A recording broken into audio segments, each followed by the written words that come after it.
Welcome, friends, it's the MovieFilm Podcast. MovieFilm Podcast, enjoy the show. Zachy and Brian are talking about the movies. MovieFilm Podcast on the radio. Welcome to MovieFilm. This is episode 267. We are on the second side, the flip side of April. Yeah, wow. That's wild. The first half of this month just kind of swept us aside. But I am Zachy Hassan. That other voice you heard, that's Brian Hall. Hey, how's it going? I just feel like that sounded so like forced because that's how I always come in. But I really am. Hey, how's it going? It's been a while. See, now when you evince excitement, that sounds fake. Yes. Yeah, I expect sort of a begrudging acknowledgement of your presence. Like, yeah, I'm here. Yeah. I'm here too now. Thanks, Zachy. You know what's funny? If you had asked me the date and I didn't know what it actually was, I'd be like, I don't know, like March 30th. It is weird, right? Yeah, I mean, the fact that it's April 15th right now, we're a couple of days away from tax day. Oh, man. You know, you want a confession?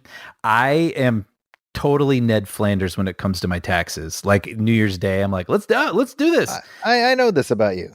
Yeah, but this year, somehow, I think I was waiting on a document from this thing or that thing, and I was like all ready to go. It had all been inputted.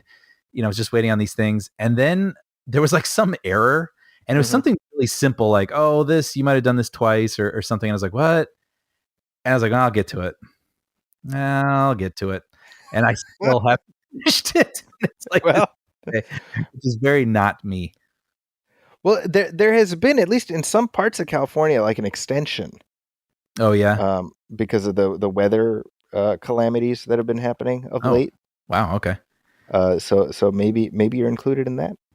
I'm like a person who lives and dies by a list that I literally look at every day. It's in my Apple Notes. Like today, Sunday, Monday, like I just have everything on there. And for the weekend, I have in bold, underlined, and exclamation pointed taxes. Well, find out if you got that extension, because that might be helpful. No, I got to do it. I just you better hunker down. What are you doing talking to me then? Yeah, I know. I got to go. It's just one more reason to procrastinate. Yeah. That's going to be the title of my autobiography. Just one more reason to procrastinate. And it's just a picture of me with my sleeves rolled up against a white background. I like that. Looking mildly perturbed. Right. What's new, though? Going? Oh, wow. Yeah, there you go. I feel like it's been a while, although you and I have seen each other recently, which is nice. Yes. But it's been a hectic couple of weeks as usual. I feel like you've been busier than me, however. It's like a moment, definitely. You know what I mean? Where it's just plowing through things, and then with the little time you have left, just trying to make sure you're getting the things you need to get done, like taxes, but also just having some time to recharge. And so it hasn't allowed for a lot of time for this show, unfortunately, which we were just saying, it's really, you were about to say time for this shit. Be honest. You were about to say time for this shit. You paused a little too hard on the first two letters. No, I mean, that's the thing, is we text each other when it's like getting the itch, missing you, man, and like that thing is very real. And I definitely feel that pull. And so I'm just so glad we're finally be able to sit down here and it's definitely, I think it was a week ago, right? No, it was earlier this week. It was earlier this week where I texted you. I was like, it's time, brother. Yes. So definitely glad to be able to hop back on. Although, I will say, we've had a little bit of more of an extended layover than I would like, but we've managed to cram a lot of viewing in. Yeah. I think since the last time we recorded, and now I've watched like 8 James Bond movies. Wow. I've just been plowing through them with my kids, which has been a lot of fun, actually, because we went through the whole Roger Moore. I mean, we basically finished everything from Roger Moore until just before Casino Royale.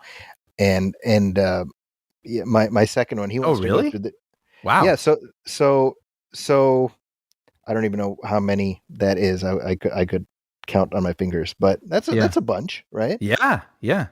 Roger Moore had 7, and then Brosnan had 4, and Dalton had the 2, right? So that's quite a few. Yeah. And my second one, he wants to go through the Daniel Craig ones again, Hmm. and it's funny because we watched them not that long ago. We didn't watch No Time to Die, but it's just before No Time to Die came out, so it's probably what, like 3 years ago, something like that. Right. Wait, he has not seen that one? He has not seen that one, Does he know what's and coming? I think so, probably just because he's heard us talk about it, you know. Sure. But it's funny because my older one, he's 16. He's like, dude, we just watched those a couple of years ago. Let's watch these other ones first. He's like, yeah, but I don't remember that. And I was like, it's funny because Miku, he's 14, and so Hmm. you say, well, when he was 11, like that's a long time Right. ago. When you're that age, you know what I mean? Totally. Yeah. Like it makes sense. He's like, "Ah, I don't really remember them, so I am looking forward to going through them. But now we've started the Connery era. Okay. So it's kind of like in for a penny, in for a pound. You and I, we were supposed to record about a half hour earlier than we started recording, and that was because we were watching Goldfinger this morning. Oh, nice. And I was like, I'd like to just finish it. Yeah. So we done From Russia and Goldfinger, and I expect we'll probably go through the rest of this batch. Hmm. Did you And do then Dr. No? have not done Doctor No yet, and that's one of my lesser preferred ones. Hmm. Um, what I found with what I've ended up doing by not by intention is that I try to start with one of the stronger ones by Mm, X actor and then sort of back into their first one. sure. Sure. So like with Roger Moore, we started with The Spy Who Loved Me. With Brosnan, well, that all, what's funny, Brian? This all started just by accident because I happened to be home with my second kid one night, and I just felt like I just randomly put on a James Bond movie that I felt like watching, and it was Tomorrow Never Dies. That's how this whole thing started. Oh, And then but that is one of the ones that I like. And then with this, we started with From Russia with Love, and then we'll get to Doctor No. sure. But I think it's one of the weaker ones. I don't know. Yeah, I mean, when I started the thing, I began there, the first one, but Right. it definitely feels early, and That's right. it's like ends up with him in sort of like a Batman 66 control room, with Hmm. just like some Yeah. blinking lights kind of climax, which, but you can see where there's like an intriguing sort of promise there, and then they just improve upon and improve That's upon, right. and yeah. Yeah, so we'll probably jump back there. It's kind of because with the Roger Moore ones, we watched most of them, and I honestly held off on Live and Let Die until almost the end because that one is hard to watch. Yeah, yeah. Actually, you watched that one here because when you were Yeah, here, I had to work during the day, and that then you that's guys were right. out there watching it. I visited with my boys, and it's like, oh, let's watch Live and Let Die. So I was like, all right. And it's weird because two of Roger Moore's his bookends, Live and Let Die and View to a Kill, those are I think his worst ones, but Hmm. they also have the best songs. Right, right. So that's the paradox. But my point is, I will say this: it's been really fun going through the Bond series with my boys because there's always that question for me, like, do these movies live? Hmm. And they do. Isn't that kind of funny? Just thinking way, way, way broadly, but sometimes people say like, "Oh, I just love old black and white movies," Mhm. and I totally get that. But it's funny how sometimes you think, "Okay, well, let's just watch one that's on Turner Classics or something," and you just don't find your way in. It just sort Mhm. of moves at its own pace, or it's a story you don't lock into or something. But then there are certain movies like It's a Wonderful Life where it's like it still makes me cry every time I watch it. It's just so Yeah. good. And it's yeah, like even though sometimes things may be a little different or the acting styles are different, it's way, way older, and references are way, way different, but it's like some things just have this spark that's undeniable, and it seems like with these Bond films, that's working with your kids. I mean, it's nice to know that you can have somebody say, "My name is Pussy Galore," and then Sean Connery saying, "I must be dreaming," and it just transcends. It just speaks to us across the decades. That's right. That will live forever. Live forever and ever. Yeah. We've talked about before. Definitely there is a lot of just sexual predator energy Yes. with early James Bonds, Yeah. which you do have to kind of awkwardly squint past. Yeah. Well, how do your kids react to that stuff? Like the innuendo sort of names and things like that? Is it, I is there a mean, little like tee or is it like, what is that? I think a lot of the innuendos you know it's kind of like awkward chuckle, but Yeah. Yeah. Yeah. but a lot of stuff I end up like skipping past because I'm like, it's a lot. Yeah. Yeah. Totally. I also watched the Conan movies, the Schwarzenegger Conan movies with my kids. Dude, I've never seen them. That I know that about you, Yeah. and I expect we'll remedy that at some point. I think the first Conan the Barbarian is just, I mean, it's just a great movie, and it's hilarious because the second Schwarzenegger one, it went from R to PG, Oh, interesting. and so you can sort of intuit what that looks like, Yeah. And even my kid is like, "What is this?" With the second one? The second one. I mean, it's such a it's very campy, Sure. and it's so interesting. I mean, because I suppose I'm sure I could find out some of the rationale behind why they after it's not like the first one didn't do well. It was a success, right? So you'd think they would go, if not doubling down, at least continue in that direction. Yeah. Something that's a little bit darker, a little gorier, and has sort of a gravitas to it. But instead, they were like, "Oh, let's just do something that's campy." Well, it's funny. That reminds me, I have some Instagram thing I follow that's basically like 90s stuff. And they this week posted a RoboCop action figure commercial. Oh, nice. Yep. Which, RoboCop, I still as a grown man think of as really intense, Yep. and I've spoken about this before, but I used to have a Rambo play kit, which involved like having a big plastic Bowie knife and, and so, and it's like this Vietnam vet who's experiencing PTSD, this character, like dress like him, and like have fun in your backyard. And so it just feels like those movies, they didn't like shy away from, hey, the kids are loving this thing no matter what it is. And so we'll make the action figures, but then you get RoboCop 3 and that one's rated PG-13, right? And so then you got Conan and it's this R-rated thing, but for some reason the kids found it and loved it. And so then you make your PG sequel. It's so interesting. I would definitely recommend Conan the Barbarian. And I'm sure there are people listening to this right now like, Brian, you haven't seen it. I'd be very curious to hear your thoughts on that. I think certainly it has one of the greatest film scores of all time, in my opinion. But beyond that, I think it holds up pretty well. You got James Earl Jones as the villain. That's something interesting, and it's actually for as monosyllabic as Arnold is in it, it's one of his better performances, I would say. Really, it's pre-Terminator, right? Pre-Terminator, yeah. Yeah, kind of crazy. Actually, speaking of RoboCop, this news just dropped that Amazon is in the process of rebooting RoboCop yet again. Oh, really? Which I guess makes sense. I pretty much saw this coming as soon as Amazon acquired MGM. I was like, well, they have like 4 IP. They're going to drain those suckers dry. Oh man, yeah, it's the main MGM movies you can think of, and even like Legally Blonde. It makes me think there's the musical now, so you got to make the musical version. Oh, they're doing another Legally Blonde something. Yeah. And then I think Stargate. Stargate. I didn't know that was MGM. And that's not even like a acquisition like Orion. Like that was just, it sort of landed at MGM. Wow. It was one of their rare non-James Bond hits, Right. Well, I was gonna say, what do you think about the RoboCop reboot? Because I gotta admit, I'm sort of like, well, that feels like one that if they get right, I could enjoy. Whereas, maybe I've just been so like beaten down by the fact that everything is going to be remade. I skip the step where I get indignant. I think we are too old to be indignant anymore. I'm very zen about it now.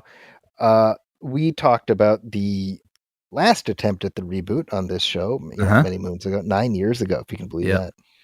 Almost exactly 9 years ago, because I think it was like March of 14. But that wasn't great. It wasn't terrible, but it just it didn't really do much for me, right? Or for you, I would assume. But I think I've said this on the show. Like, it's hard to get too precious about RoboCop when you take a step back and acknowledge that, well, it is one amazing movie and then just a bunch of shit afterwards. Right. I mean, we did a commentary for the second film that you admitted about 2/3 of the way through. You're like, dude, I didn't even finish it. So yes. I'm gonna hand the wheel to you and go have a soda. I mean, that tells you something, right? Yeah. So that's why it's like, I'm definitely, I love the original RoboCop, but I'm also like, you know what? There has been so much done to that brand already that if I sit here being like, oh, how dare you? Well, I mean, it's inconsistent. It's intellectually inconsistent, right? Mm-hmm. Mm-hmm. So I'm like, you know what? Maybe you try it and you get something amazing. The odds are not in your favor. True. But nothing that they do with that brand can diminish my affection for that first movie. So I'm like, go nuts, And I have nothing to back this up, but I feel like for some reason in this moment, I feel weirdly optimistic where if they could find someone with a point of view, maybe there could be something interesting with that concept again. Because I think when that last one came out, it was in this run where everything was just being sort of soullessly remade, and it just felt like why like the Point Break remake, the Total Recall remake, the it was just kind of came and it was like vapor, and they weren't pushing it forward or trying something different or like point of view. There was no point of view to it. And so if you get someone and allow them to try to do something, like you could maybe get something good. But this is the thing, right? Because the last one, if you remember, is directed by Jose Padilla. True. Who's good. Who's like when I heard he signed on, I was like, well, that's interesting because you talk about a point of view, and then a couple years back, Neil Blomkamp was attached to something. Alien something, right? Well, that too, but also a RoboCop thing. Oh, I see. Yeah. Right. Yeah. And he wanted to do like a straight sequel to the original movie, and I don't know what happened with that. I'm assuming it's not happening. No. So I'm like, it's just funny how Paul Verhoeven accidentally created this franchise, right? Like, right. That's really because you have to imagine that Padilla has at least as much of a point of view as a Paul Verhoeven. Sure. But the difference is when Padilla did it, now there's this expectation of like, oh, well, we got to sell the lunchboxes and all that other stuff, Yeah, and it also was closer to The Dark Knight when there was that whole like everything's got to be kind of grounded. And that's right. Gravitas and serious, and what are the real world implications? And the fun of the first one is that it's like wacky, Yeah, that's a good point. So I'm, I'll always have my memories and my fondness for the first movie. I show it in my film classes, Really? And it's always fun getting people's reactions because they're either horrified, or they're they're totally on board. So that's kind of interesting because now it is a slice of mid 80s cinema, and so it has a very specific aesthetic there, and I think that's worth recognizing. But if it's great, hey, good. If it's not great, well, I can always pop on the original. Yeah, actually, I want to ask you because I was watching something that I am not remembering, but it had a lot of gunplay, and this is something I've said many, many times. But I feel like we see less and less gunplay. John Wick's notwithstanding and stuff, like things are more fantastical these days, and so it almost hits a little harsher to me. Sure. Like when it happens. Yeah, it almost feels like too real worldy sometimes, unless you get into Wick where it's just like it's almost like a musical, except instead of dancing, it's like, flipping around with guns and stuff. But like RoboCop is really intense and really violent. And I am kind of curious how that hits with your students. I mean, do they have a reaction to that? Like, does it catch them by surprise in any way? For some of them, yes. Yeah. some of them, like, it was just really hard for me to watch, and that's good. That's an honest reaction. I want that. Yeah. I try to, when I'm screening it, I try to frame it in terms of satire. What is it? How does it work as a piece of satire? Is it helped as satire by the over the top violence? Does that make it less or more biting? All that stuff. Mm-hmm. We get interesting reactions. Yeah, I would honestly love to sit in and sort of hear like another generation. Actually, we were talking about that with your kids, where they were talking about like music and movies, and they were referencing the classics, but they Yeah. were talking about things from like 2008. That's right. And I was like, wow. And I mean, no disrespect to that. Like that's their experience, and so that's kind of fascinating to me. And how, yeah, something that I was like, oh yeah, that was kind of a dark period, but they're like, oh, those are the classics. It's fascinating. I think so. Yeah. But what else? What else have you seen lately? I can't remember if I brought this up on the last episode, but I had been intrigued by the idea of this movie Tetris that was going to be on Yes. Apple TV Plus. Apple TV Plus, or is it just called Apple TV? I don't know. They all plus. I think it's Apple TV Plus. Yeah. Okay. Basically, it was another one of these movies. This is like such it's like a new genre now, isn't it? Where it's sort of like a zippy retelling of how a business thing happened. Right? I was disappointed. This is not about giant bricks falling from the sky. Well, if you want that, you can go watch Adam Sandler's Pixels. That's true. Good point. Just giant bricks crushing Russian architecture. That's what I was looking for. Didn't get that though. Yeah, no, I mean, it's funny because I feel like I was sensing, or at least maybe when the reviews were coming in, people were having kind of a cynical attitude about it, where it was going to be sort of like Argo. Argo won Best Picture, right? And it is a true story, but the entire third act and all the tension and action is all it's so funny that you mention that specifically, because I was talking with Hamza yesterday about the Tetris movie, and he's like, "What do you think about it?" I was like, "I don't know. I'll bet you they Argoed it up." Really? Wow, that's amazing. I haven't seen it yet, so that's why I'm actually very curious. Well, they do, but I think it's pretty obvious from the trailer. The trailer is like Taron Egerton, and it's like being chased by Russian soldiers and all this stuff. I was like, I'll bet you, like 2/3 of what's in that trailer did not happen in real life. Yes, it's. I mean, yeah, the trailer has like this huge car chase, and exactly. It's like kind of ridiculous. Having said that, I knew what I was getting into. I love Tetris. I was like, all right, I'm game for this. And I gotta say, I like really enjoyed it. And I don't feel like I've seen a ton of reviews saying that. Most people are sort of looking at it and rolling their eyes, and 100% understand. I really do. But I thought it was.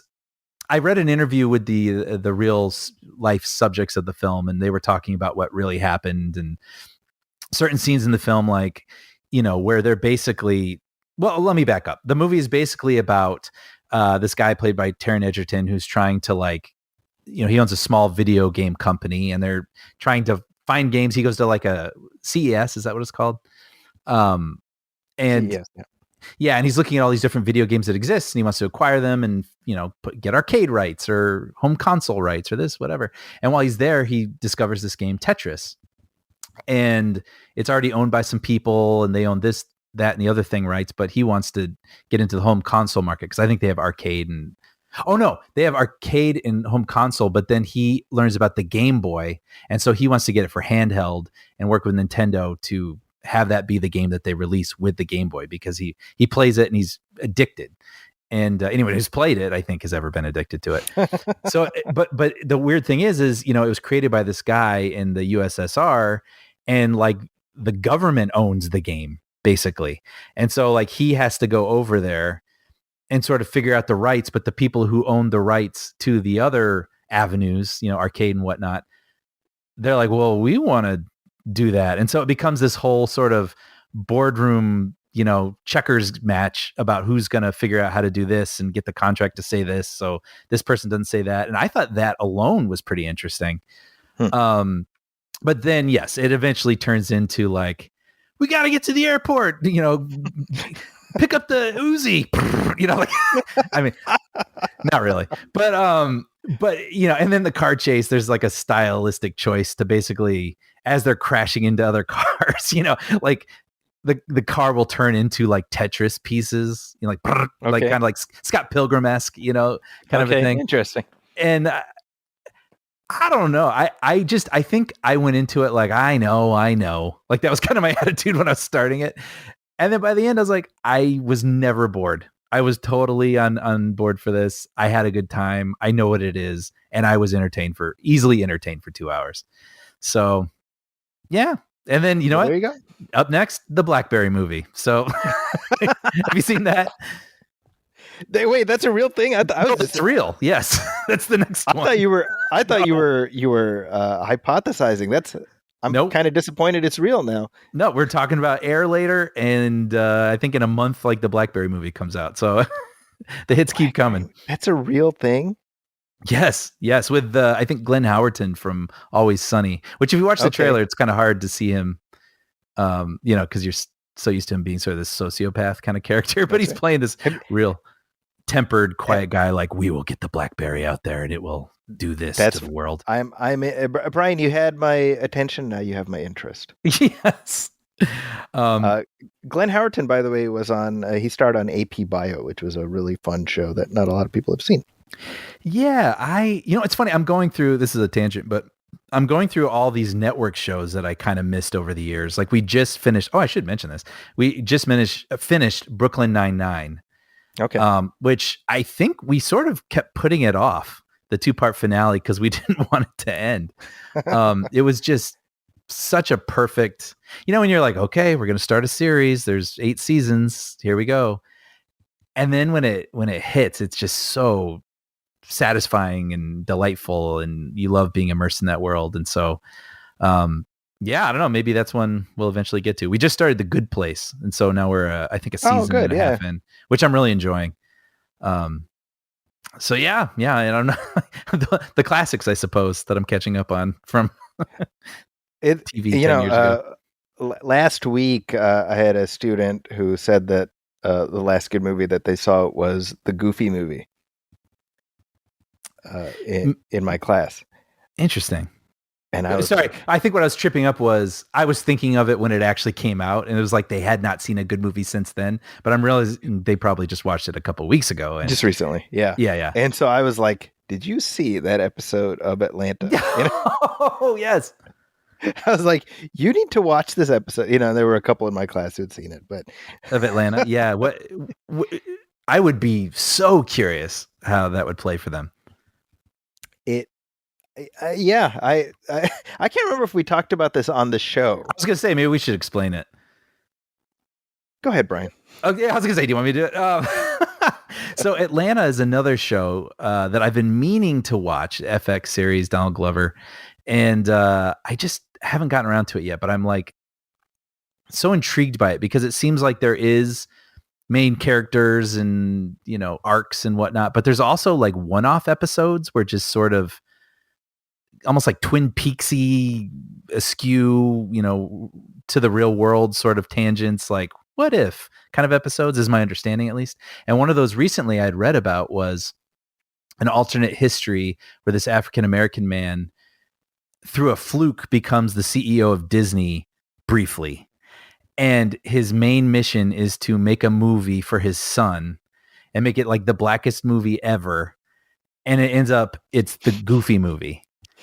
Which I guess was something that was already a little bit of a meme beforehand. And so they just take it to the extreme and make this completely brilliant, convincing, like almost like 30 for 30 sort of, like 30-minute documentary about how that went down and this person and the anguish he went through to get his version of that movie made and the compromises that were made and how it was. And it's funny because a lot of it makes you laugh, and a lot of there are like stretches where you don't laugh for a while, but it's so perfectly executed. Right. I wouldn't change a thing about it, you know? Oh, it's brilliant. Yeah, it's amazing. I mean, it's a commitment to the bit, Yes. you know? Yes. So like, yeah, like there are parts where you will belly laugh, and there are stretches where you won't laugh for like 5 minutes, but you're like, man, this is good. Like, But it's hilarious. Like, but even it's though you're not yes, but laughing, it's hilarious. Yes. right. Yeah. Yeah. So I've never seen it, by the way. Have you? The Goofy movie? I haven't. No, it was. Yeah, no, I just kind of missed that I one. I think I was a little. I think we were a little past like the target demo. Yeah, I'm not for sure that, what right? year that was, but Was that after or before Goof Troop? I think it was after, right? Or during. man, I see. It's so funny. I don't even know. That's just so out of my sort of. Yeah. Because Goof Troop was in the Disney afternoon, but it was kind of after like that initial, because Like they would DuckTales and yeah, like for me, Disney afternoon is like DuckTales, Gummy Bears, Darkwing Chippendale. Duck, Chippendale, and Yeah. Tailspin, right? And even Darkwing Duck was one of the first to kind of swap in. I think Gummy Bears, Yeah. but they had several like iterations that I had stopped paying attention to after a while. Okay, so Goof Troop was 92 and Goofy Okay, that Movie sounds was right. 95. That sounds right. Yeah. Okay. So it's like a sequel to the show, that means. Yeah, it must be. Okay. Well, there we go. Didn't plan on going down a goofy chronology rabbit hole, but here we go.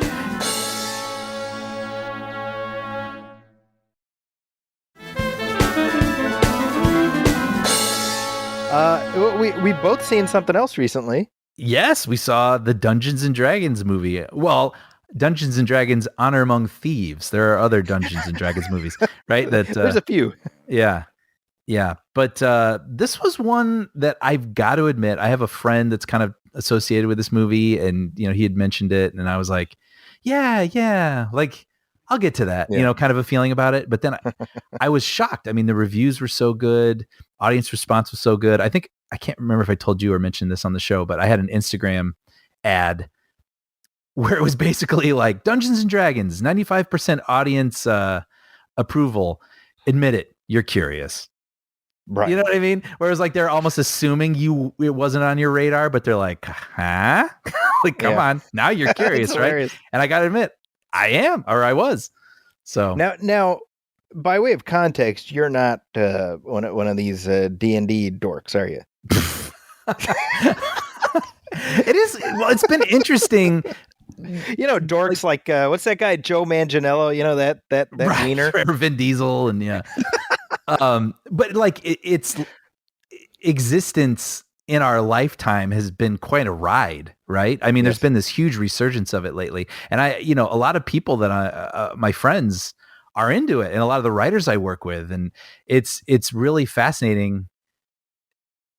Kind of, it was always like, oh yeah, you sit around a table and spin dice. Like that's all I knew about it. And now hearing people sort of explain it and sort of the creativity and imagination that it requires, and even in the writer's room on one of our shows, just for a day to loosen us up, we played. It wasn't Dungeons and Dragons, but it was a very similar like role playing kind of thing. It was sort of like a Coen Brothers movie, where you're like these misanthropes or whoever were trying to pull off a heist, and like it wasn't going well. But it was fascinating because you know how you want it to go, but then you get thrown these wrenches, right? It all depends on what you roll, and it's like a whole different kind of interesting style of storytelling. So it was interesting knowing that this movie was coming, because you're like, well, it's not like there is a story to tell. Right. You know what I mean? Like there's just this enormous universe.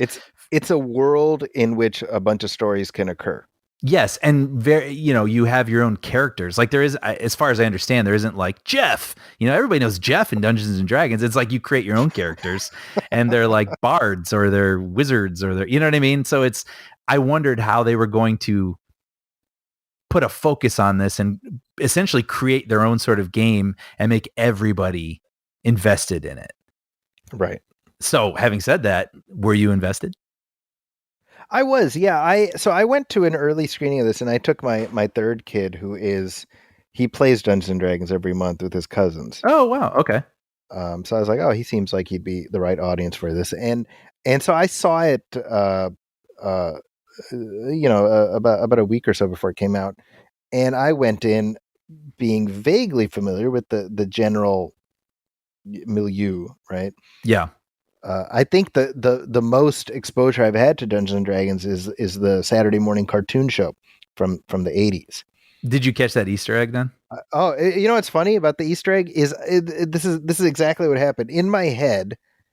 I was like, I wonder if they'll put in something here about the cartoon show. Like I just had this thought, and then within a second of me having that thought, Really? that thing showed up, and it was like something like without spoiling it, it was something where you're like, well, I guess that kind of be, and then it directly feeds into where you're like, oh, that's definitely, oh, I see what you're doing. You know? Yeah. I mean, I had to have another podcast point that out. I would not have picked up on that, but I thought that was. I was thoroughly. I know I was fully on board way before we got to that point. I really like. I kind of love that they basically handed Chris Pine a bag of money with like a dollar sign on it, and we're like, just be charming. Yes. Yeah. And he knew the assignment. God bless him. Oh, 100%. It makes you, Federica and I were having a conversation on the way back to the car. We're like, we love Chris Pine. You know what I mean? Like, I almost want to see more of him. Mm-hmm. And then there's also to be had, like, maybe we're getting the perfect amount because he continues to remain charming and you want to see more of him, you know? Yeah. Yeah. Yeah. I mean, I think this was actually a great vehicle for him because, he's surrounded with, I think, a pretty interesting ensemble, and it lets him. He is very much first among equals. But I was thinking about the tone, which has, I think, the majority of the commentary is about that. How it's very light on its feet, a lot of jokes and whatnot, and some people are like, oh, this is sort of the MCUification of every genre. Take it more seriously, and some people really like the tone. And I was thinking, I was like, if we're talking about sort of like very serious fantasy realms, I feel like the Middle Earth franchise has sort of got the corner on that. Yes. Right. So I was like, even though Dungeons and Dragons has been around a long time, I was like, Dungeons and Dragons would come in and it would look like a wannabe Lord of the Rings. Totally. Right. And so I was like, it feels to me like they found the right lane to steer down, where, I mean, it's not, the whole thing is not a joke, but it's fun. It's meant to be like, you can sort of pop in and visit with these characters and whatever. And it's not like the stakes aren't there, but their characters are witty and enjoyable to hang out with. I completely agree. And I heard someone say, who is a player, that, when you play that game, you're like laughing and joking with your friends. You know what I mean? Like, there are stakes to it and you're hoping to survive and battle off these things, but like, you're also screwing around and having fun, And so that almost felt like that just inherently is a part of Dungeons and Dragons. And I think too, if the movie had tried to be funny and wasn't, then Sure. You know what I mean? Like, it would have felt a little try hard, but I genuinely was delighted by it. I did find it funny. Yeah. And, oh, absolutely. I think, I really enjoyed it. Like, a lot more than I expected. Like, maybe it's unfair, but to compare it to Marvel, it sort of reminded me of Guardians of the Galaxy in a way, like a bunch of jackasses, like no, I think that's a good comparison. Chugging through an adventure, and they're scrappy, and things don't always go their way, but it's super fun. And what's interesting about it too, speaking to the game of it all, like, it felt kind of Shaggy a lot of the times, like the game, where it's like, okay, we need to get here. It's like, well, first then we need this helmet, and so then it becomes like a quest for the helmet, and then it's like, oh, well, if we're going to do this, then we need to do that. And I was aware of it, but I was never bored. Like, I enjoyed, they made each quest that they had to go on, to me at least, like, super enjoyable and funny. And I was really impressed with the direction, to be honest. Like, there's a sequence, where this character's like shape shifting, and it's Yep, this I was one gonna- yep. continuous shot. And I was Mhm. like, I mean, one continuous shot is so hard to do these days because it used to be technically impressive, but now, we have like machines to make it a lot easier. And so it becomes less about how impressive it is that it's one shot and more about how inventive that shot can be utilized. And I Right. thought the inventiveness was really exhilarating and fun. And the action too. I thought the action was like really, a lot of almost John Wicky sort of choreography, where it's like, hey, let's really like watch them work their way through a fight and how they do it with what's available to them. And shout out to Michelle Rodriguez actually too. I found her like really great in this. And I kind of remembered that I first saw her, I think her first movie was called Girl Fight. Like way back. Yep. Yeah, like maybe like 2005-ish or something.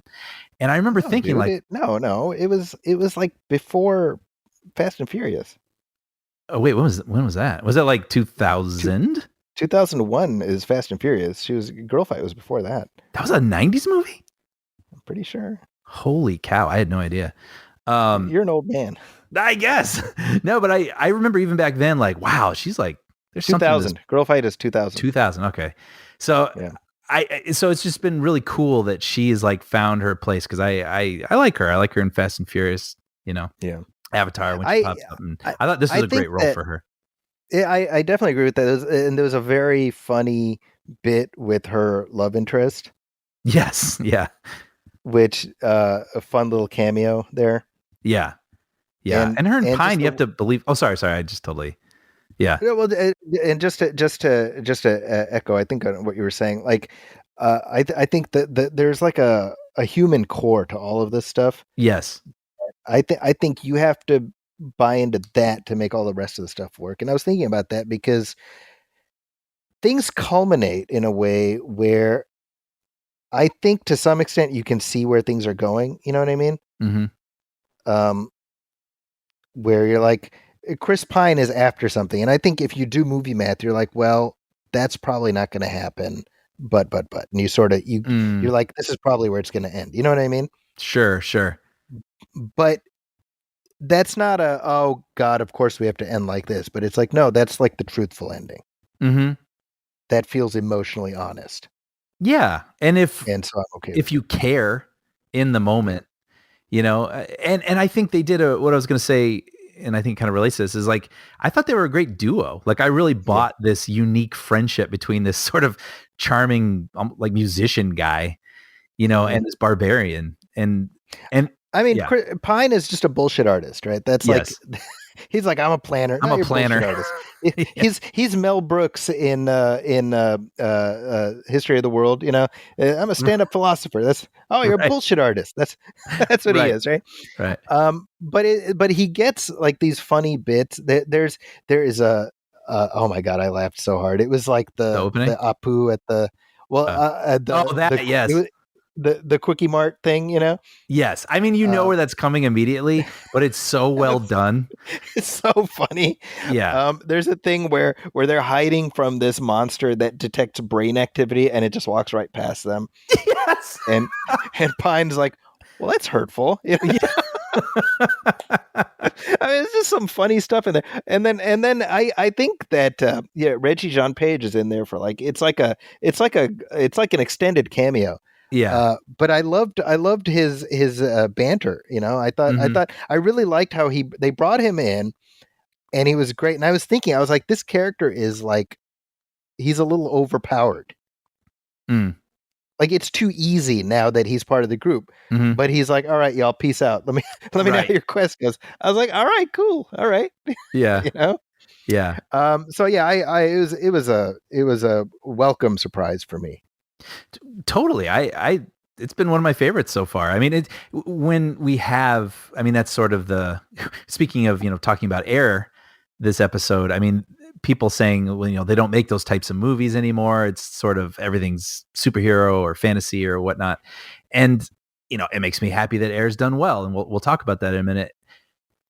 But I also don't mind that there's fantasy and superhero stuff so long as it's good. And I thought this was sort of, after having a minute where my eyes have glazed over a little bit with recent offerings of things, This was one where I sat up and had a big smile on my face and walked out like, well, that was a blast. Look at that. Well, Who knew? I'm happy that you're happy, Brian. Why don't we take a short break, and then you can continue being happy while our listeners hear this.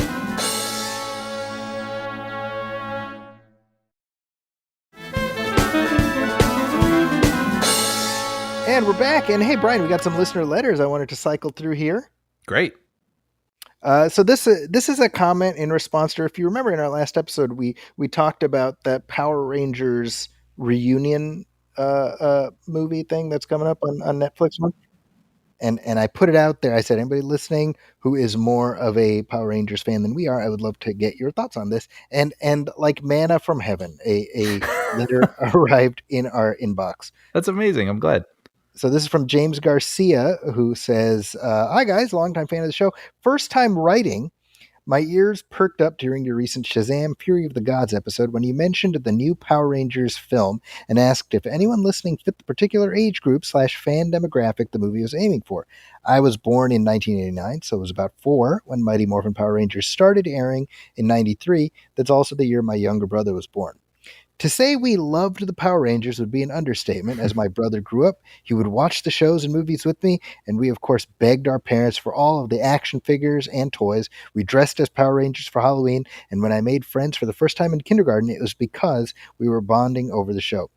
I eventually became too cool for it around the 2000 series Power Rangers Lightspeed Rescue, which is maybe about 8 iterations past when I stopped realizing it still existed, Brian. Yeah, I remember that though, that they kept cycling into new sort of things, iterations, like you said. It kept going, yeah. Yeah. And he hasn't kept up with it since 2000. So he says, I know how cheesy the series is and its many valid criticisms, but I still hold a fondness for it in my heart, especially for that original 93 show and that particular group of characters. So to see some of them back in the trailer for once and always was a bit jarring, especially since the show's celebrating its 30th anniversary. I'll admit that I cringed most of the way through the trailer, but will absolutely be there day one to check it out on Netflix. As a fan of the original show, it's great to see some of these characters and locations again, and I chuckle at how the cheapness and low quality actually help it resemble an old episode of that show. If we're really going to get some kind of Mighty Morphin Legacy sequel with Avengers Endgame time travel shenanigans, this seems appropriate. I honestly appreciate that they're leaning into the look and feel of the original series instead of shying away from it and trying to modernize it like they did in the 2017 film.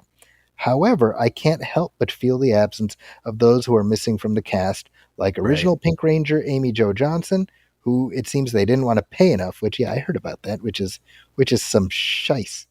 Yeah, she sort of did like oblique comments on that, right? Like, yeah. Not cool. She's like a director now. She's she's kind of got her thing going. And the biggest elephant in the room, Jason David Frank, who passed away earlier this year. So instead of a big, exciting reunion, it does feel a bit like, well, this is everyone we could get. Sure. I honestly don't have high expectations, but I look forward to checking it out and texting my little brother about it. Thanks for always putting out such a great show. I look forward to listening every week and will even just pop on the occasional movie commentary track just to hang out with you guys while I work or walk the dog. Keep up the amazing work. James Garcia from Washington State. Nice. Thanks, James. That's literally what we were hoping to find out. This is like the perfect email. Thank you. That is great. And my wife is from Washington State. Oh, nice. She is from Spokane, Washington. Do they have like a handshake they can do? They may. I don't know. I think it might be a secret thing. I did. You know, my wife went to Gonzaga where her dad teaches. Uh-huh. And I found it amusing that in air. I was just going to say. There's like 4 times, like Gonzaga, what is that, a vocational school? Yeah, do you even know where that is? Which now, of course, it's like the #1 basketball school in the country. Right. Jimmy Kimmel has a funny recurring bit every year where he's like, every year around March Madness, people try to convince us Gonzaga is a real place, but I don't think it's real. I don't believe it, you know. That's really funny. Here's another note we got from Alex Naom, who says, Tally ho, gents, I was channel surfing tonight, and I came across an old episode of Law & Order. And I will add, as Zachy, that you don't have to channel surf far to come across an old episode of Law and Order. Right. Usually they're airing stacked up against each other on different channels, 2 and 2. Yeah. I don't usually watch cop procedurals, but what caught my eye a few seconds into watching it was the inimitable Samuel L. Jackson was in this episode. Wow. I was like Neo in the Matrix. Whoa. Though my reaction much more loud and obnoxious than the steely naivete Keanu Reeves perfected in that film. So I took to my phone and looked up Samuel L. Jackson's Wikipedia, what year this was. Side note, the guy has starred in films that have grossed over $27 billion worldwide. Whoa. How crazy is that? When the legendary Philip Seymour Hoffman appeared on screen, and I was like, double What? whoa. Yeah, this is the same episode. It's like in the first batch. I want to say it might even be the pilot. It's like it's in the first 5 or 6 episodes. Wow. Of OG Law and Order. Okay. And what year was that? It started in 90, so we're talking 1990. Okay. Yeah. Guy sitting next to Philip Seymour Hoffman looked familiar as well, and it was Gil Bellows, who played Billy the Elvis fan in Shawshank Redemption. Yeah. He went on to be in Ally McBeal, right? He was on that show. Oh. I was amazed at the caliber of actors they got for these bit parts and was wondering if Zachy knew, with how much he is steeped in this franchise, if the early days of the show was a jumping off point for such future talent. Thank you for reading my email and for continuing to truly do God's work. I doff my cap to you both. Kind regards, Alex. Well, thank you, Alex. Thank you, Alex. I mean, Law and Order, well, I guess now all of the shows, they shoot actually in New York. Mm-hmm. And so for actors who were coming up in New York, it was like an easy way to get a SAG card. Sure. Was to see if you can get on a Law and Order. Be like a witness. Yeah. Yeah. Be like the guy putting away crates when, Lenny Briscoe is asking questions or whatever. Yeah, I've seen him. That is the same song. Yeah. Right? Yeah. I mean, it is really like now, especially on like SVU, it'll be like, Robin Williams in a shocking performance or stuff. Right. Like Carol Burnett as the murderer. And you're like, oh no. Carol Burnett. I think that's a real one, actually. I know, but it just sounds too perfect. It's just, Right. yes, I can picture it. That's probably why, but yeah, it's funny. but like actors who started on there, like that's always the stuff that's more amusing to me. Mm-hmm, mm-hmm. Because Pedro Pascal was Right. on SVU, and those random ones that they've done.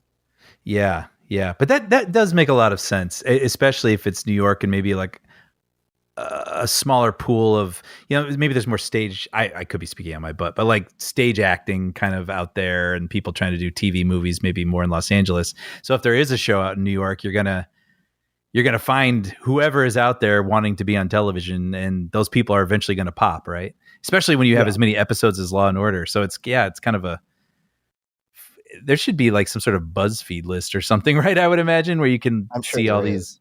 Yeah, like Sandra Bullock. I'm making that up, but I can just picture her on some episode in 91 or something, before she blew up.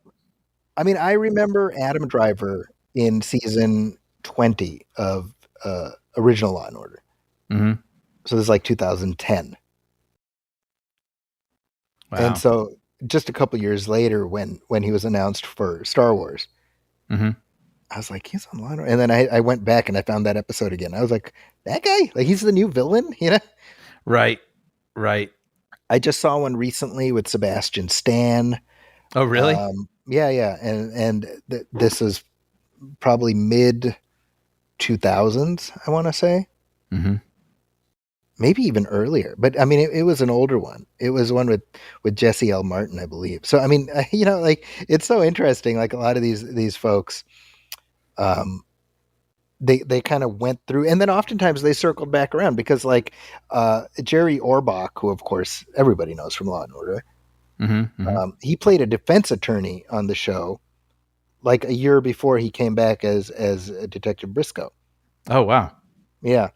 And then, what's his name? Jeremy Sisto. He was a detective. He was also a defense attorney in an earlier episode. Oh, funny. Jeffrey Donovan, who's starring on it right now. He's the guy from what was that show? Burn Notice, right? Remember that? Oh yeah. Like he was the bad guy in Hitch. Remember? I never saw Hitch. You never saw Hitch, really? No, the Will Smith movie. The Will Smith movie. Yeah, no, I never saw that. Well, anyway, he was in that. So he's a Yeah. detective on the current show, Yeah. and he was like not even a suspect. He was like a guy in like security camera footage. He You know? didn't close the gate. Yeah. Like it was so funny because I watched the new show with my oldest kid, and I was like, that's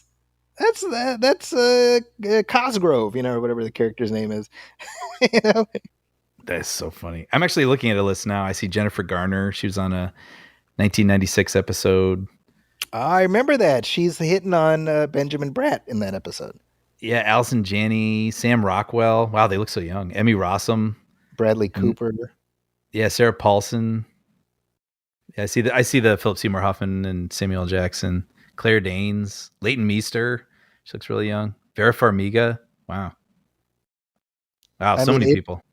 Yeah, it's funny because for me it's more fun to look at those old original Law and Order episodes from the 90s, because that's just this bumper crop of all these actors who are gonna end up becoming familiar. Like SVU started leaning more into kind of the getting like big name guest stars. Sure, right. The novelty of it a little bit. The novelty, yeah. But definitely those for seasons 1 through 10 of original Law and Order, boy, you're going to see all kinds of folks. That's pretty fun. And they're still in rotation. That's the amazing thing. I mean, it's not like L.A. Law is still being rerun and we can see, the first appearance of Wesley Snipes or something. It's like, but like, I mean, from a show that started in 1990, that all of those episodes are still being rerun. That's incredible. And all 3 Law and Order shows on right now have been renewed for another couple of years. So, wow. The original, SVU now has the distance record because original Law and Order stopped for whatever it was, like 12 years, right? Mm-hmm. So from 99 until now, Mariska Hargitay has been playing Detective Benson or whatever, Captain Benson now. Mm-hmm. I hope she's holding him up for all kinds of money. Oh, I'm sure. Yeah. Right? Why not? Make that She's money. An anchor. Yeah. I mean, it's hard to imagine that show without her, Yeah. Thank you, Alex, for that. I am always happy to talk about Law and Order because I can't get this heathen on the show with me to it works out. Let's take another short break and we will come back right after this.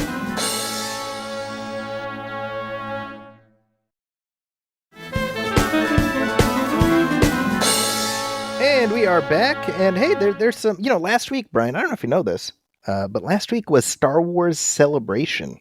What? It was, I know. Contain your shock, Brian.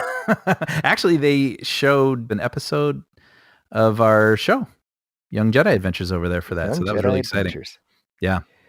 I'm very excited for that show to be out in the world so that I can shamelessly like hold onto your cloak and be like, I know a guy who's a part of that, Yeah. No, it's I'm sorry. Now I could talk about this at the end of the show, but yeah, it's the anticipation is making me giddy that it's finally going to be out there, and it's just so good. It looks good. It sounds good. It feels good. I'm just very excited for people to be able to see it and enjoy it. It is very toyetic. That's my thought. I was like, there's going to be a lot of plush young Nubs. Jedi toys, right? Dude, I can't wait to have them myself. So yeah, they're going to be sitting on your shelf right next to Rolly and Bingo. That's right. So new Star Wars projects were announced. Now, now this was in the UK, I think, right? Yes, London. So is this an annual thing now, or is it? I think it's every other year, is my understanding. Every other year. That's my understanding. I could be wrong, but I think that's the case. And then, yeah, next one's going to be in 2025, I believe, right? In like Japan or something. Oh, is that what it is? It's like the Olympics, basically. Cities compete for the honor, Yeah. So the thing about talking about Star Wars announcements I found is that it's sort of a losing game at some point, because there's a bunch of stuff that gets announced And oftentimes it's like, well, let's wait till there's something to actually talk about. Mm-hmm. And we've made that mistake because, like, I think just in the stuff that was announced at the last celebration has kind of fallen to the wayside. Yeah, things change. I mean, just recently we had the news of what's his face? Wow, that was really rude. Damon Lindelof. Yeah. Who I respect, by the way. Contrary to popular things coming out of my mouth. But yes, but it was announced that he was involved with the project, and just as quickly he's not involved with the project. So that's just how things and go. he kind of dropped a breadcrumb before that was officially announced that he was out, because he's like, Star Wars, if you're not feeling it, you shouldn't do it, or something like that. That was like, quite a quote. Uh-oh. Before. Yeah, yes. Right. Yeah. Like I'm barely paraphrasing. It's basically like, I don't know. I don't know. Yeah. Like that. Before he left, he said something to the effect of, sometimes when you love something so much, maybe instead of being in the kitchen, you should be at the table just enjoying eating it. And it's like, oh. So a whole bunch of Aliens fans are like, well, we wish you loved the Aliens franchise a little more too then. Right. No, so and there was that Patty Jenkins project, right? I think it was Rogue Squadron, which they had a whole sort of hype trailer for, right? Right. They're sort of speaking to camera, talking about it. And as far as I know, that movie is either not happening or it's on the way back burner. Yeah, I mean, it's an awesome premise. So I mean, if maybe they just haven't nailed it yet. Somebody does something with it, because you talk about trying to get away from sort of the a lot of the tropey archetypes. We'll do Top Gun in the Star Wars universe. Dude, I mean, I'm already in line for that. Sign me up. Yeah. But a couple of projects were announced. So they dropped the first trailer for the Ahsoka series. Yes, right. It's so funny about the character Ahsoka, because I remember when she was first introduced, which was in the 2008 Clone Wars animated movie. Mm-hmm. Which, again, this was pre-Disney. This was George Lucas, manning the ship. Yeah. And it was his idea. Let's give Anakin a Padawan. And people predictably lost their shit over that. Anakin didn't have a Padawan. What kind of just bullshit? There's a lot of that. Yeah. Right? And she is now this beloved character. Mm-hmm. And I'm like, isn't that cool? Like, yeah, I just think that's awesome. Like the Clone Wars show has really woven itself into, the fabric of this story. Totally. So much so, I mean, like, her absence from the films, in my opinion, is not something that you even register as a plot hole or something, because they've done such a good job of explaining it. Mm-hmm. And I think having this older version of the character played by Rosario Dawson, I think she's great. They've seeded that with is that Boba Fett? Book of Boba Fett, right? Yeah. She was. Remember that episode of Boba Fett that didn't have Boba Fett in it? Yes, right. That episode of the 6-episode series, they couldn't be bothered to put the lead in. Yeah. But what the hell? But they're bringing in these characters from Rebels, which is another show that I've recommended to you previously. And I'm like, this is great. This is like the sequel to Rebels, and it's just tying that show in so much more into the chronology, Yeah. And then my understanding is that Hayden Christensen will show up as Force Ghost Anakin. Yeah, I saw that. And so I'm like, dude, sign me up. Totally. So that was like the first trailer that dropped, and I was like, oh man, I'm excited about like the stuff from Celebration. But then you have this the movies and new projects, and this you have James Mangold. Now this is one of those ones. As soon as I heard it, I was like don't tease me with this, and then don't do it. Sure. Yes. Right. Right, because we've been down that road before. But Mangold, who just is wrapping up working with Lucasfilm on Indiana Jones and the Dial of Destiny, he's got this pitch for, in essence, the first Star Wars story. Yes, like the first Force users, right? Yeah. And it's been sort of described as like a biblical epic kind of thing, and I'm like, ooh, that sounds awesome. So it's set thousands and thousands of years in the past, Yeah. the Star Wars past, which is itself a long time ago, by the way. Yeah, that's right. Uh, An even longer time ago in a galaxy. Yeah. It's right. So the exact quote is, I thought about a biblical epic, like a 10 commandments about the dawning of the Force. Where did the Force come from? When did we discover it? When did we learn how to use it?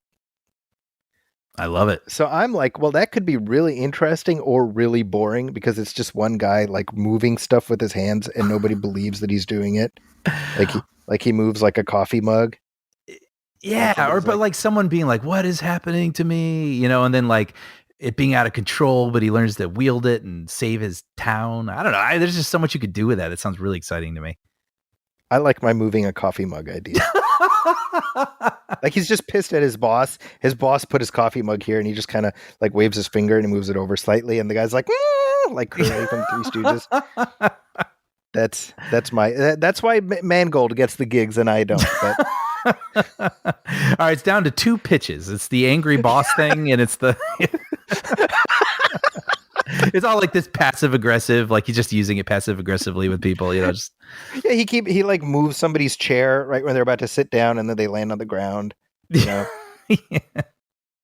pull somebody's pants down. You know, and they have like the flapping dicky. You know, The flapping dicky. that's what I see. That's my version. I'm in the room with Kathy Kennedy. That's what I pitch.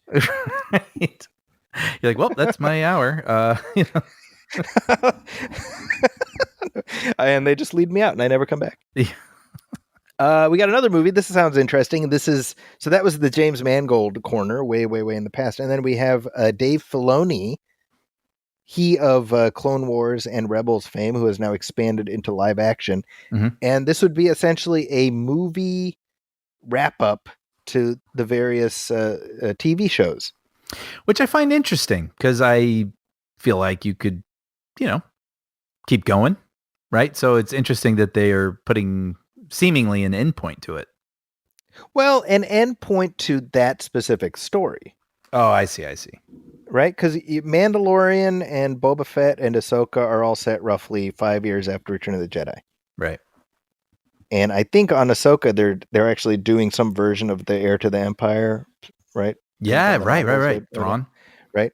The Thrawn thing, right? And so that's kind of interesting. And you can wrap that story up, but when you think about it, you've still got like 25 years before you land at The Force Awakens. That's true.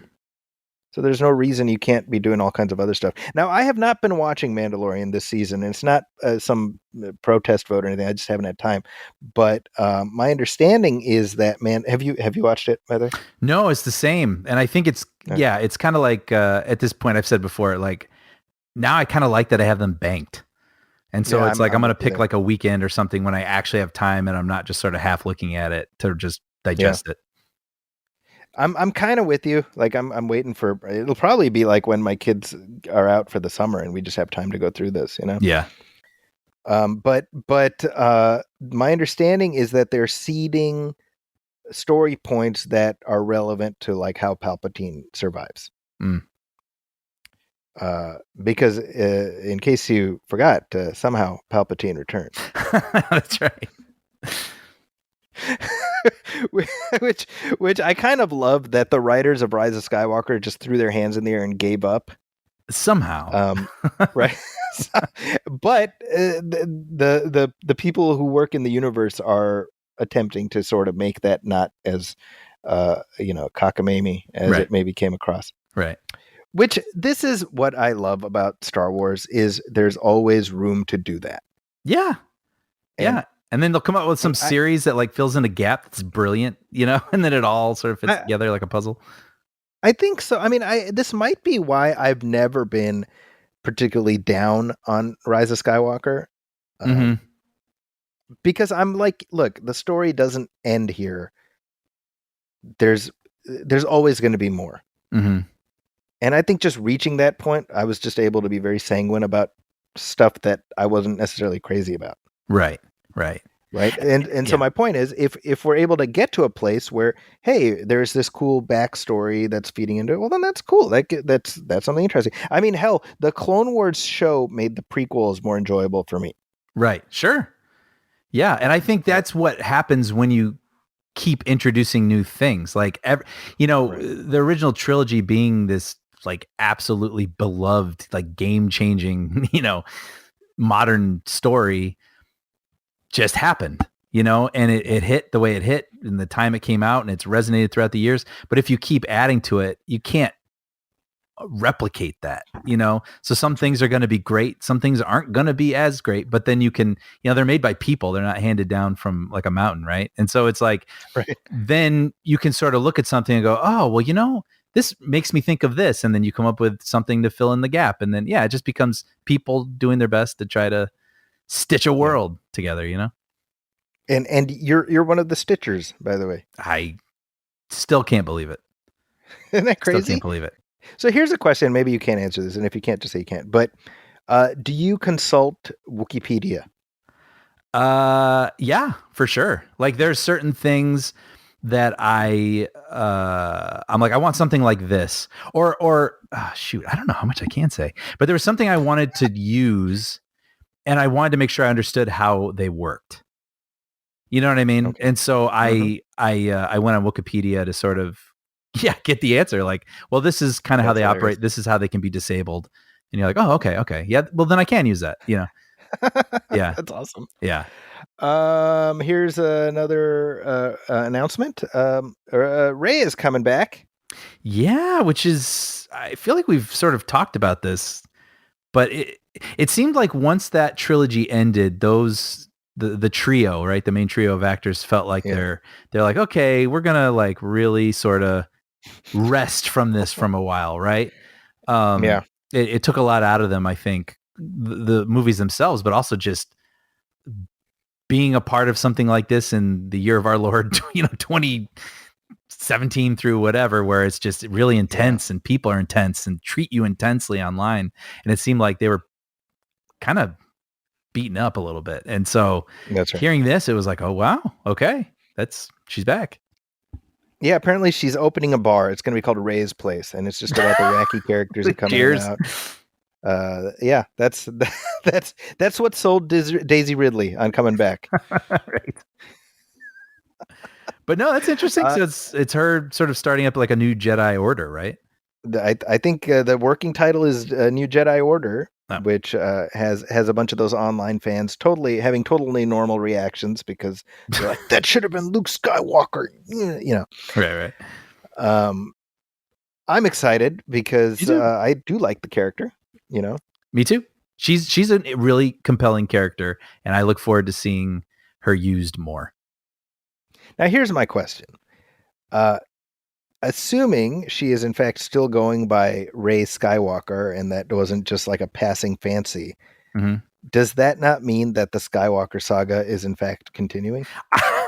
That's a really good point. Because then, I mean, is this going to involve her reckoning with aligning with that bloodline? Or I have no idea. Because here's the thing. Kathy Kennedy has said that the crawls will be coming back for these movies. And I'm saying, okay, well, I think the only thing they're not announcing is that there will also be a little thing that says episode 10 in front of it. That is interesting.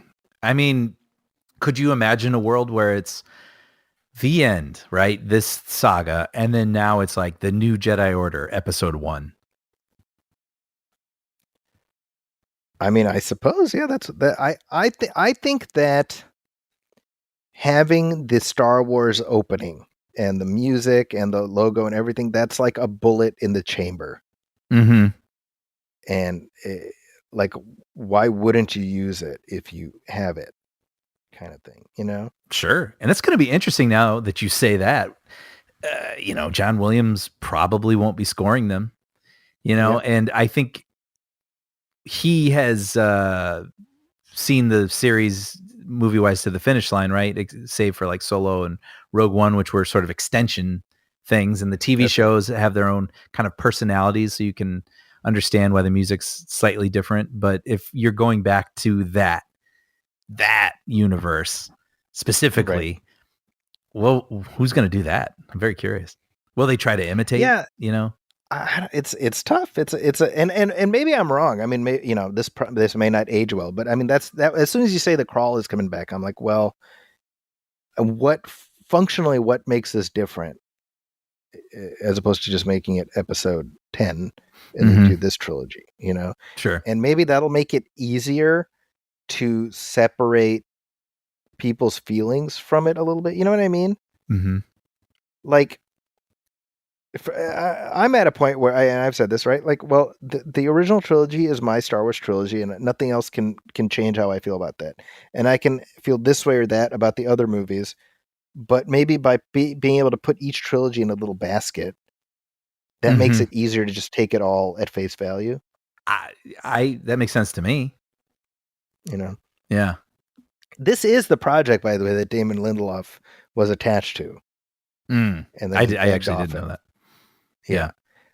It's going to be directed by Sharmeen Obaid-Chinoy, who she did a couple episodes of Ms. Marvel. And the quote from Kathleen Kennedy, this is to IGN, "We're 15 years out from Rise of Skywalker, so we're post-war, post-First Order, and the Jedi are in disarray. There's a lot of discussion about who are the Jedi, what are they doing, what's the state of the galaxy. She's attempting to rebuild the Jedi Order based on the books, based on what she promised Luke, so that's where we're going." I think this is a great way to keep Luke in the mix as a Force ghost. And you keep aspects. I mean, I personally, this is what I wanted. I didn't want the timeline to end with Rise of Skywalker. I was like, well, keep going. Yeah. Totally. Carry the ball forward, and then this is potentially an opportunity to address what some people thought were the flaws in the sequel trilogy. So I'm excited for it. The potential, this we're in this is like 2012 when episode whatever, what was it, 7 is announced. Yes.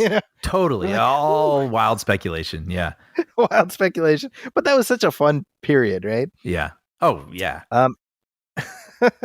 As far as I know, the Rian Johnson Star Wars trilogy is still a thing, which spoiler alert, Brian, it's not actually still a thing.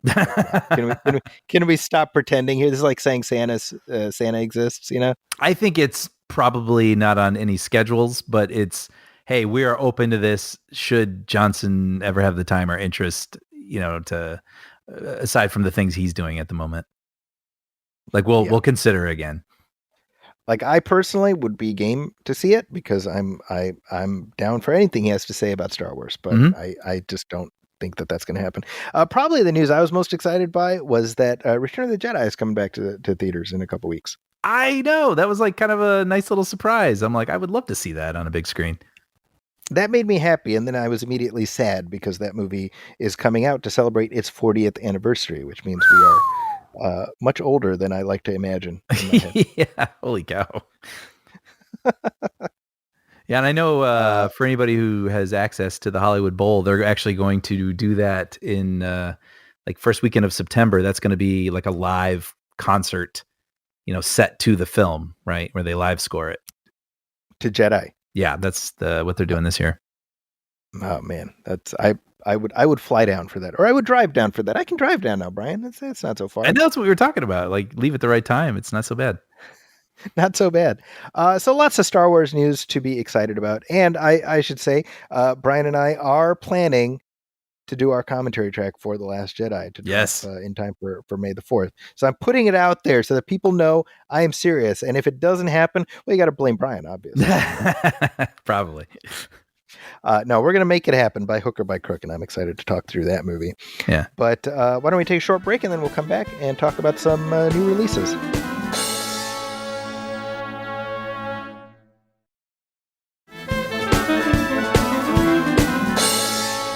All right, we are back, and Brian, you know who else is back? Who's that, Zachy? Why, it's that heroic plumber, Mario. Yes. I don't know if his name is Mario, like in the mythology, but I call him Mario because of that 1993 movie. Yes. Mario. Mario and Luigi Mario. The Super Mario Brothers movie is in theaters, and it is breaking all kinds of records. Yeah. I mean, I guess shouldn't be surprised, but I mean, an enormous hit. I mean, it immediately, I think it is now the highest grossing video game adaptation of all time. It's already at 500 million worldwide in 1 week. That's right. Yeah. Biggest animated opening ever. Yeah.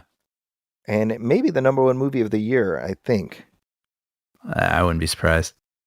So doing pretty well. This stars Chris Pratt as Mario, and Charlie Day is Luigi. Got a great cast, actually. Jack Black is Bowser, Keegan-Michael Key is Toad, and Anya Taylor-Joy is Princess Peach. Yep. So this is a movie. It came out last week. I have written my review. I would assume... I don't know if you know what I thought of it. Actually, I never do this, but I did read your review. Oh, you did? Okay, so then you have me at a disadvantage, sir. Yes. Well, I'll just say it. I found it. This. I'm going to steal a quote from one of my students who said, "It was aggressively fine." Yes, this is a weird movie because we were there at the beginning. Like, that's right. It's amazing the enduring appeal of Mario throughout the years. I mean, little kids these days. There was a little girl sitting next to me dressed like Luigi, and I kept nudging Federica and pointing at her. She was bouncing in her seat during this movie, and it just brought me so much joy, And so it's weird because it's for her. And it's kind of for us too. You know what I mean? Like it's for a lot of people. And so that's why it's playing for families, I think, for just that reason. Yeah. Yeah. And so it's like, well, how do you please everybody with this movie, right. And I would say, sorry, now I feel like I just kind of hijacked what you're saying, but I think where it landed was it decided to just be Mario. Like, it's gonna make the kids be able to point and go, oh, that thing, and make the adults go, oh, that thing. But it didn't feel like it needed to be challenging. Yes. It didn't need to. It just literally is, and I've seen this everywhere, so I'm aping everybody who said this, but like, it's just like watching someone play the game. You go to the cart section and it's just about this, and you go to that section of this, and it's like Toad joins you. It's like, why? It's like, because he's here. Let's go. Like, how does Toad feel about this? Doesn't matter. Let's go. I mean, like, it's just kind of like you're walking through the game. And I think what the advantage of that is, I mean, this is a movie for little kids. And I think little kids are really enjoying it. And I love the iconography. I love Mario. I love the music. So it's enough for me to go, well, that was fine. And I'm happy kids are loving it. I think that's kind of where I netted out with it. Yeah, I'll be honest. This movie did very little for me beyond, hey, I know that music. Totally. And so that I expressed that in my review, where I'm like, look, I mean, it's if you're going with your family, I expect everyone will be engaged. But I mean, you're gonna forget about it a week later. Like, it's So then it's like, well, what are we expecting from a Mario movie? I don't know. Like. Yeah, I know. I aggressively fine. Like, it doesn't particularly challenge itself. The animation is great. I don't know what Chris Pratt brought to this role. True, but I didn't think he was bad either. He was fine. I don't know. Everybody's being like so hard on him. I was like, I don't know. I mean, no, I'm not being hard on him, but I'm also like, give jobs to voiceover actors. Like, the movie would have made money whether he was in it or not. I mean, I don't disagree with that. I think, like, I'm not anti Chris Pratt, just to be clear. I'm not coming at it from there, but I am like, give me Captain Lou Albano. I guess that's what I'm saying, from the old cartoon show. Yeah. No, I mean, that's just kind of the thing these days, right? With these animated movies, I mean, this, like, Anya Taylor-Joy, Jack Black, like, it's. But she was good though. Like, she brought something unique to that character. Yeah, but I just mean, like, they're being used as selling points. Like, I know they've been on late night, for this sort of thing. Like, so there is, because I mean, if you're going to have any movie that doesn't need a star-studded cast, I mean, Mario's the star of this, right? Like Super Mario Brothers. But that's just kind of where we're at, I guess. Yeah. There are a lot of needle drops in this movie. Yeah. and Didn't do a lot for me. It got overwhelming. I will say this: I would like a new law introduced that anybody who puts holding out for a hero in a movie is put to death. I know it hasn't even been like a month since Shazam 2. Yeah. And yeah. I have to. I'll say this: I have to admire Ben Affleck's restraint in not putting that song in Air. Right, because it had been made while they were making the shoe over there. That, you know, they had like the weekend to do it. It's like showing that guy, you know, all these like sweeping shots, sewing leather together. That would have been if one movie that might have been appropriate and would be there. But with Mario again, it was a thumbs down review from me. But it's more of like a review, you know. Yeah, you know what's so funny? This might be our Black Adam inverse, where I think I know that if I had to write a report on this movie, I would probably say, yeah, no, it was not the best version of what it could be. Having said that, I love Mario. I love the music. I love fireballs going bloop, bloop, you know, like, and I love seeing flying fish. And I smiled even as the credits were rolling. I was like, yeah, that wasn't great. But like, you know, I smiled. The girl next to me was having a blast. I was like, that's great. Good for them. You know, like kind of a feeling. So I'm not mad at it, but I was, even during the movie, you know, thinking like Bowser, I mean, I don't think it's spoilers, but like Bowser loves Peach. So he's like, I want to marry Peach, or I'm going to do this. And I'm like, why?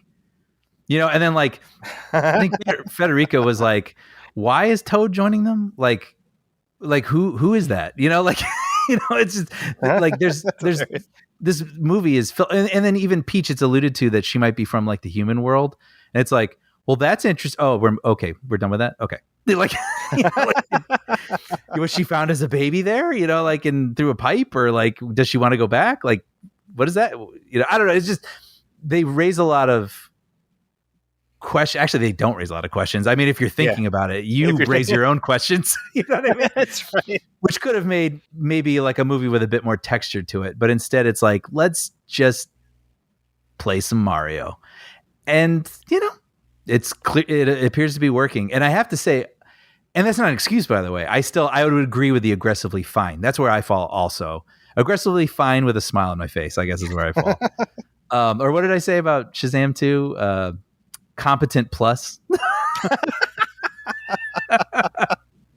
But I'll admit, I love this skin. You know, I love this the pipes and the whatever. See. Okay, so this what you just said. I was going to put this in my review, but I was worried that the reference would get lost. But it felt like a reskin of every like kids animated movie, but with like Mario stuff. Sure, like Hero's Journey, Another World kind of thing. Yeah, you know, and sure. It reminds me of like old NES games where like, yes.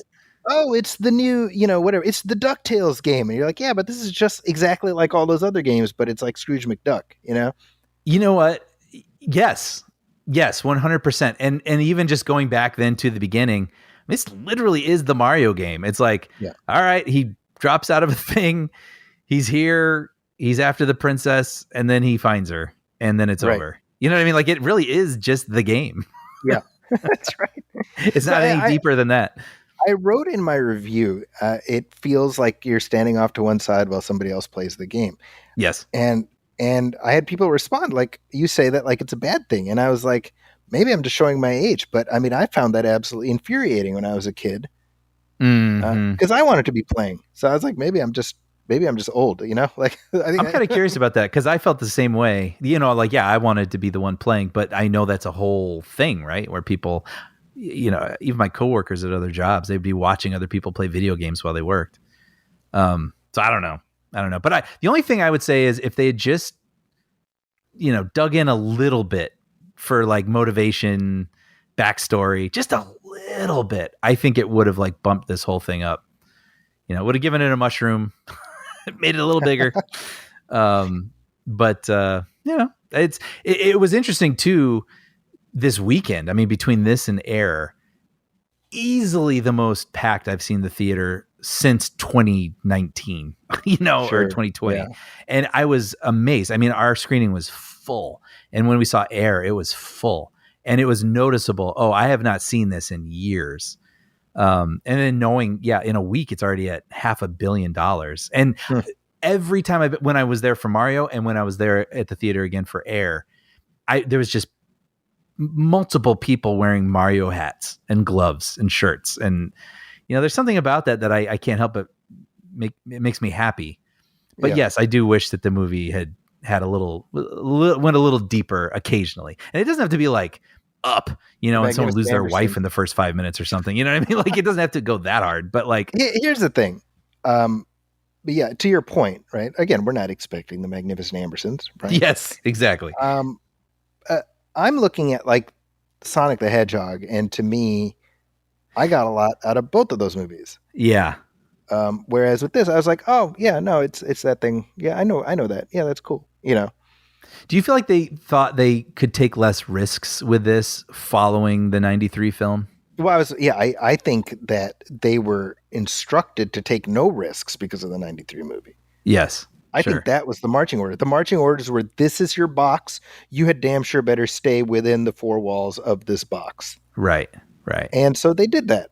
And you can't fault them for that, because the 93 movie, which I'm not going to defend as a good movie, I will say it is a fascinating movie. Yeah. And they sure swung for the fences in every direction with that one. Mm-hmm. And that, again, just to be clear, I'm not saying it's good, but it's a fascinating mess. It's a visual feast. I will say that. I do like looking at it. It's Blade Runner Mario. And you gotta respect the hustle for that, if nothing else, right? But this one, the instructions were, we want this to look exactly like the T-shirts and the lunch boxes and the cereal boxes and the onesies and the underoos and everything else. Mm-hmm, mm-hmm. And they did that. Well, am I going to fault them for that? I mean, this is brand management, mm-hmm. right? But I will say it didn't do much for me beyond fill up 90 minutes of my day, and I'm not in any hurry to rewatch it. So that's where I'm at. Yeah, similar, which kind of makes me bummed. I would have loved to, and that's weird too when you're trying to make a movie. It makes me think of, I was going to talk about Puss in Boots in the beginning, and I didn't. But like, I mean, that movie goes kind of hard, into like mortality, and it's great. And the lesson too, like, about it being this wish that all these people want, and where that ends up, and what that wish, do you really need a wish at all? Like, kind of a thing. Like, It's really heavy and it's really interesting. And I don't feel like every movie has to be that. That's not what I'm saying. Like, I'm not saying that this had to go as hard as that. And it's interesting that kids' movies are going that hard sometimes, like Wall-E and things like that, which I adore. Mm-hmm. Yeah. But it's just, maybe it's jarring then almost to go into this. Yeah. When it is a movie that just by definition we're going to be interested in because of our relationship with Mario, but this movie is decidedly a kid's movie. Yeah, and so do you fault it for that? Do you fault a kid's movie for being a kid's movie? Right? Probably Exactly. not. Like I'm probably wrong for wanting a little bit more out of it, But I don't think so. I don't think so, because I feel the same way, and it's just small things. Just why? That's all. I just want a couple more whys in there for why people were doing things, and I think that would have been enough, honestly, for me to feel even a little higher on it. But yeah. Well, there we go. That's the Super Mario Brothers movie. Yeah. Your kids are gonna love it. Kids. That's true. While we're talking about 80s nostalgia, we got another well to dip into here. Yep. And this one, you already know how I feel about this, but I've seen it twice now. I've seen Air twice, and honestly, Brian, this is the kind of movie that reminds me why I love movies. That's how much I love this movie. Yeah, because it takes a premise that doesn't necessarily lend itself, like it's not like a gimme of a premise. Mm-hmm. Oh, this is how Nike got the Air Jordan contract. Right. But but you're like, oh, that I could see something interesting maybe, and then you see the execution, and you're like, to quote Brian, chef's kiss. Right, right. Um, Ben Affleck is one of the best directors out there. His career is so fascinating, isn't it? Mm-hmm. Yeah. Like, Yeah. Other than Live by Night, which didn't do a ton for me, every single one of his movies I've enjoyed or outright loved. Same. Yeah. And so you pair him up with Matt Damon, and again, this is a movie where you're like, what is it? Like, where's the drama in this? And they managed to find so much drama. Mm-hmm. But more than that, to me, this was the trick. It's not like, oh, I hope this corporation makes money, right? Yes. It finds the human core of this story, and that's what appealed to me so much. Not just with Matt Damon as Sonny Vaccaro, the guy who sort of goes after this deal, but Jason Bateman as Rob Strasser, Yes. who is not really getting talked about with this movie, but he's so good in this, Mm-hmm. right? And then even Affleck, who kind of he's like the comic relief character to some extent Right. as Phil Knight, but just all of it, and this the way in which Jordan is framed as a presence. Mm-hmm. Such a smart choice to not make Michael Jordan a character in this movie, and yet Dolores Jordan, played by Viola Davis, she's fantastic. She's going to get an Oscar nomination off this movie. Definitely. And I think one of the things I did not expect was the relationship between Sonny and Dolores being Yes. so interesting. Right. Like you can see why she would entertain this person. You know what I mean? When there was really kind of no reason to.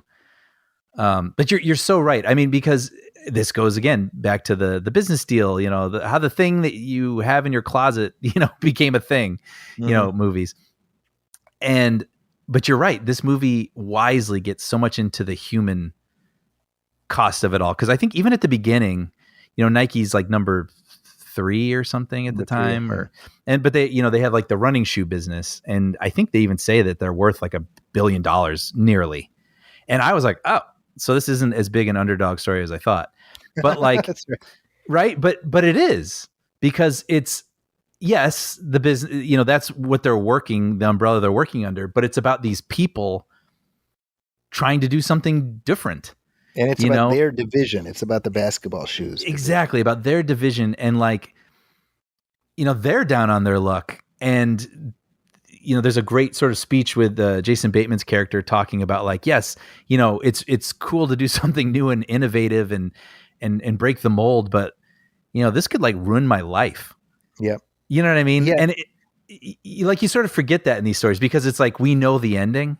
And so the real trick is, and I love these stories. I've said this many, many times. I love these books. I know this works.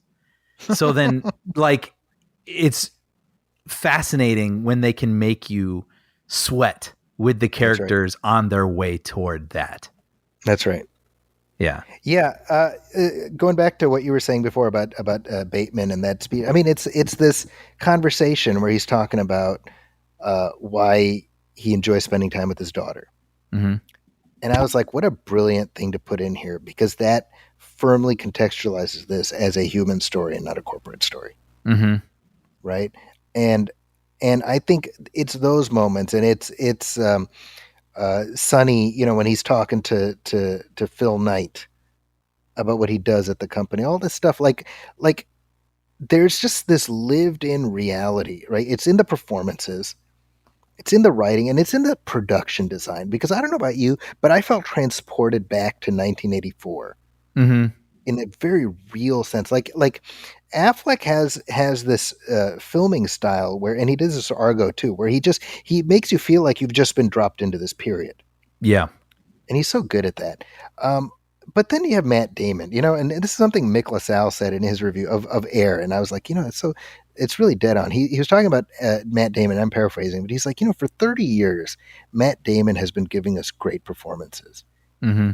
And they're not showy, but it's just, you plug him in and he becomes these characters. Yeah. And I'm like, you look at him in this, you look at him in Ford versus Ferrari, like oftentimes, he just becomes part of he becomes subsumed into the setting, Yeah. and yet he's so essential, right? Mm-hmm. And I'm like, that's true, because he's like a superstar without really having a superstar persona Like that he Brad carries Pitt from. or something, who's like Yeah, almost like an action figure that we all know or something. yeah, Yeah. and in that vein, I think this movie. Speaking of Brad Pitt, this movie reminds me a lot of Moneyball, Yes. Yeah. I can't believe I didn't right? think about that. Just even in tone. Yeah. Yeah, very similar energy, and I think both Pitt and Damon play similar characters, right? Mm-hmm. I Yeah. think that really helps. Yeah. But yeah, I saw this. I saw this a week ago. I loved it, and then my kids had spring break this week, and I was like, no, I got to take my older kids with me. They're gonna enjoy it, Mm-hmm. and they Did they? thoroughly enjoyed it. Oh yeah, and that was a lot of fun for me because I and this is you and I had this conversation, like the big climactic moment is where essentially the, Damon has to tell Jordan and the audience how important Michael Jordan is. Right? Yeah. Yeah. And in essence, it's, you know, he's going to be so big that the sport will adapt around him, which is indeed what happened, right? Mm-hmm.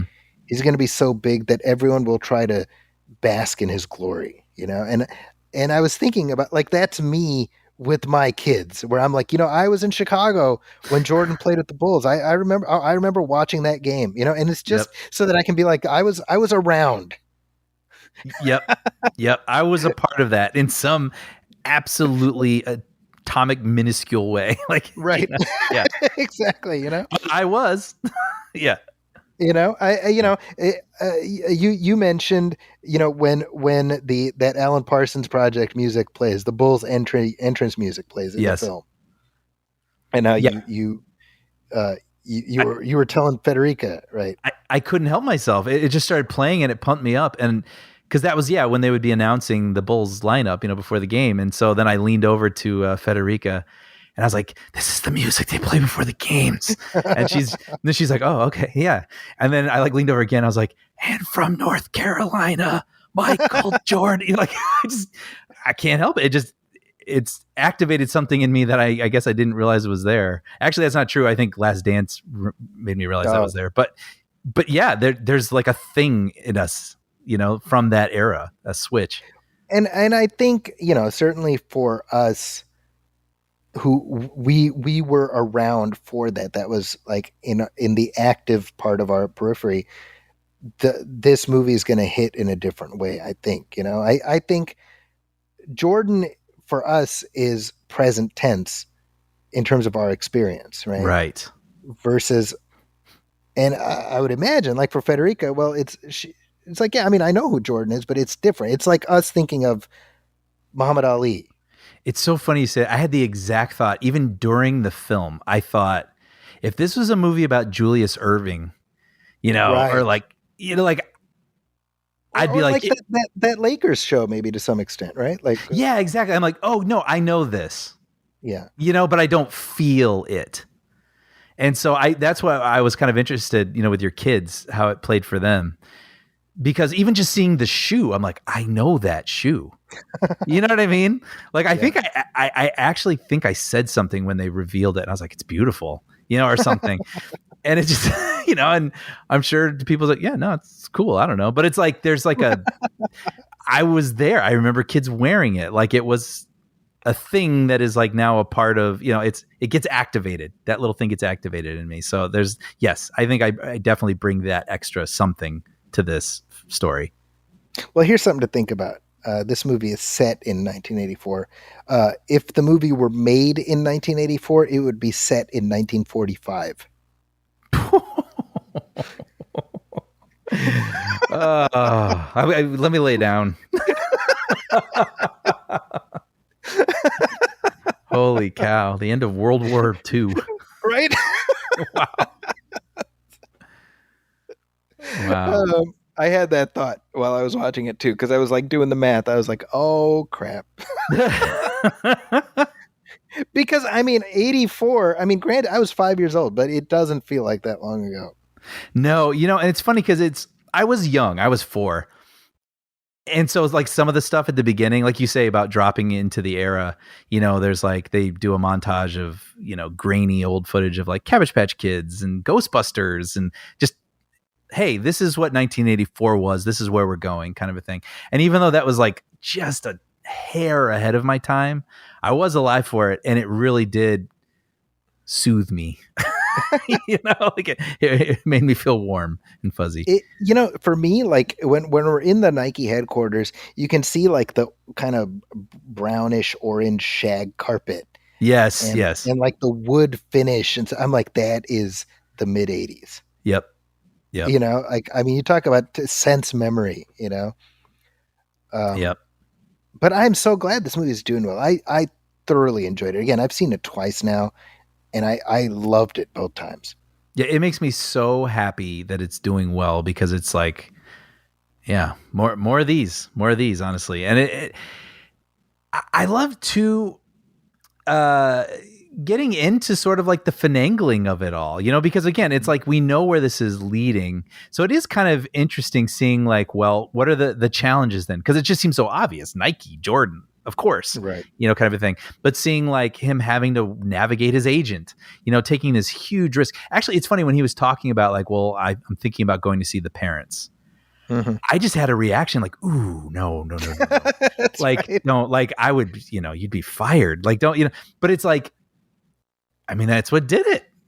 You know what I mean? And so it's just kind of fascinating learning these little sorts of the things along the way. And, Jordan's disinterest in Nike and okay, so he doesn't like our tracksuits. He likes Adidas tracksuits or something. Like, so what can we do that's different than what these two other people who are ahead of us are going to do? And the brainstorming and the thinking outside of the box and the risk that they have to beg of Nike to do. And it's funny because again, Jordan is so inevitable, so you have to like really sometimes contort your mind and be like, man, they didn't know. Like they didn't know what we know, but they like were willing to gamble because they're like, this is the guy you bet the house on. Well, and to that point, I love the drama of the meeting with the family. Yes. And I don't know about you, but like Damon has to make a split-second decision. Mm-hmm. And I love how you kind of see like they're playing a video for Jordan and it's just him from the back, but you see his head kind of dip. Yeah. And I'm like, uh-oh. Yeah. Yeah. In modern times, he would have been checking his phone. Right. Yeah, exactly. Right? Yeah. But it's so, and Chris Tucker, by the way. Yes. Fantastic. Love seeing him again. Just warms you seeing him again.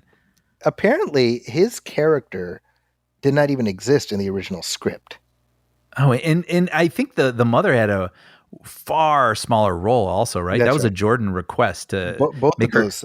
Howard White and he's like, I want Viola Davis to play my mom. Yeah. Yeah. And it's like, well, then we have to write a role for Viola Davis. And Howard White, that was Jordan saying, well, Howard White is like a major part of the story. Yeah. I love that they did that. That that it's vetted, Exactly. I mean, I'm sure there's liberties because they have to, movies just do that. But like, yeah, it's nice to know that Jordan was like, yeah, that looks about right. Yeah. And basically Chris Tucker just kind of wrote his own character and then that was put in, Do you know the story, the origin story of this script? Sorry. If you apparently it started with the writer wanted to do something about Marvel, I read. Oh, see, my understanding was he was during lockdown watching The Last Dance, as we all were. And they mentioned this, like, oh yeah, like Nike wasn't the biggest shoe, but Jordan went with them. And he was like, huh? Wow, that's interesting. And so he wrote this on spec. Well, but he got there after trying to do something about the origins of Marvel. Oh, I see. And the rights were just locked up, and he's like, I want to do something in that vein. And then that's how. So yeah, because he had no produced scripts. Like I think he had written all these specs, right. No success, and then just the timing of it, according to him, it's just gotten to this right person's hand and that right person's hand, and then, according to him, like Affleck and Damon were like pretty awesome mentors for him as the movie evolved. Like that could be a painful process. He could have been kicked to the curb, but they were like, no, come with us. And, they did their polish. He was on set every day. It just sounded like a really interesting, charitable, cool sort of wish fulfillment, like mentorship, having this made. I think, I don't know. There's just a lot to like about this, and you can definitely see why Affleck wanted to get the hell out of Dodge when it came to superhero stuff. Sure. Because this is where his muse lies. Yeah. Then good. Then those people should be making these movies, and then they'll be good, and everyone will watch them. Yeah. Yeah. Actually, just real quick, I did a Google search. So Alex Convery wrote his Marvel script. It's on the blacklist. And it's called Excelsior! Exclamation point. Oh, interesting. The true story of the meteoric rise and subsequent fall of Marvel Comics and the star-crossed creators behind the panel, Stan Lee and Jack Kirby. I wonder if now that's going to get heat. I'm wondering if there's like rights stuff that would keep something like that from ever getting made. Especially as big as they are right now. Right? Where they'd be like, maybe they just buy it and be like, no. Yeah, right. Because I can't imagine Disney allowing the characters to be used. Right. Oh, that's a really. Do you remember that with Andre 3000 wanted to do a Jimi Hendrix movie, and I think he did, but they didn't have the rights to any of his songs. And I remember reading reviews where they're like, "Yeah, this is challenging," Well, it's like, remember, speaking of Affleck, remember what was it? Hollywoodland? Is that what it's called? Yeah. Like he played George Reeves. Yeah. In that, but he couldn't. Like they couldn't show the Superman symbol on his chest. Oh, I didn't know that. There's like stuff like that. Like there was like weird rights stuff because it's it's not something Warner Brothers necessarily wants to be associated with. Right. There's something like that. There was some weird rights stuff related to that. So, well, how do you do the Marvel story and not at least show the characters, right? Right. So that seems like kind of a headache. But it's a big thumbs up from me for Air. Thumbs up for me too. Well, look at that. So kind of a split vote on Super Mario Brothers, but 2 big thumbs up for Air. So yeah, hey. Pretty good. I'd say so. Oh, and 2 thumbs up for Dungeons and Dragons also. Yes, big thumbs up for that. It made me realize too. Post COVID, or whatever, starting with COVID, it's like when theaters were coming back, we were saying there's like a movie a month. Basically, and then it was kind of like 2 movies a month. And this was like, oh, dang, I got to keep up with this. It's like these 3 big, good movies, well, Mario's, it's okay. But like, like these three large movies coming out, that it feels like that hasn't happened in a while. Hey, things. Nature is healing. It feels that way. That's my sense. Yeah. Yep. And before long, speaking of Marvel, there will be another Marvel movie for us to talk about. But hopefully, we will reconvene before Guardians of the Galaxy Volume 3 because we got other stuff to talk about as well. Mm-hmm. But anything you want to say about anything that we might have missed? No, I think. As far as I can remember, I think it was good. Oh, I did enjoy sort of the creation of the shoe stuff. I will say that, like, sort of the thinking through the minutia of what even like basketball rules, like the NBA's rules about what a shoe can be or color. And I loved the process, right? So I think that was kind of fun and nice, acknowledging the person who actually created the shoe and that's right, their work. And also, Brian, remember, a shoe is a shoe until someone steps into it. That's right. That's right. I love how they wove in all of the different participants. So it's not just Sonny Vaccaro is like the hero of the piece. Mm-hmm. Exactly. You needed every single one of them in order to make the deal close.